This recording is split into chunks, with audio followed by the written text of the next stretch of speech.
চিরদিনই তুমি যে আমার ধারাবাহিকের আজকের পর্বের শুরুতেই দেখা যায় তড়িঘড়ি করে হাসপাতালে নিয়ে যাওয়া হয় অপুর বাবাকে।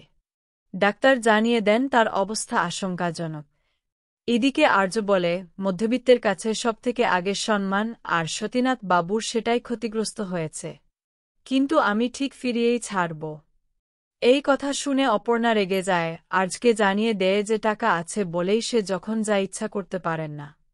তবে বাবার কিছু হলে যে কাউকে ছাড়বে না এই কথা অপু স্পষ্ট জানিয়ে দেয়। অন্যদিকে মীরা মনে মনে অনুতাপে শেষ হয়ে যাচ্ছে। সেই সবাইকে বলে দিতে চায় যে অপু নির্দোষ। কিন্তু কিঙ্কর বাধা দিয়ে বলে যদি মীরা সত্যিটা বলে দেয় তারপর আর্য আর কখনো তাকে ভরসা করবে না, ভালোবাসা তো দূরের কথা। এরপর হাসপাতালে পুলিশ আসে অপর্ণাকে গ্রেপ্তার করতে। আর্য চুরির অভিযোগ তুলে নিয়ে পুলিশকে ফিরে যেতে বলেন। কিন্তু অপর্ণা তার কোনো কথা শোনে না, বরং স্বেচ্ছায় পুলিশের সঙ্গে থানায় চলে যায় সে। এদিকে অর্ক বাড়ি ফিরে মাকে সবটা বলে যে অপর্ণা কেমন প্রতারণা করেছেন। কিন্তু মা বিশ্বাস করেন না, বরং বলেন যাকে এতদিন বাদে মনে ধরেছে আর্যের সে এমন কাজ করতে পারে না।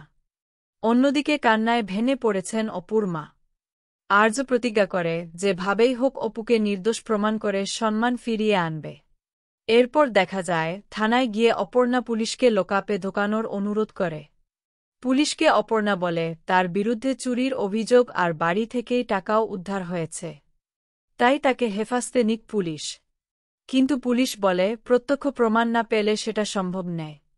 অন্যদিকে আর্য অফিস পৌঁছে দেখে সবাই অপর্ণাকে নিয়ে আলোচনা করছে। মীরাকে ডেকে মূল ঘটনা জানতে চায় আর্য।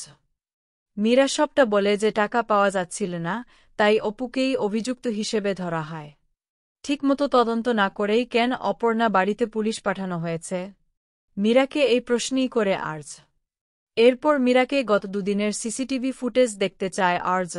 সেই ফুটেজেই দেখা যায় মীরা রাতের অন্ধকারে অফিসে এসেছিল। আর্য সরাসরি প্রশ্ন করে মীরাকে কেন অপর্ণার এত বড় ক্ষতি করল সে।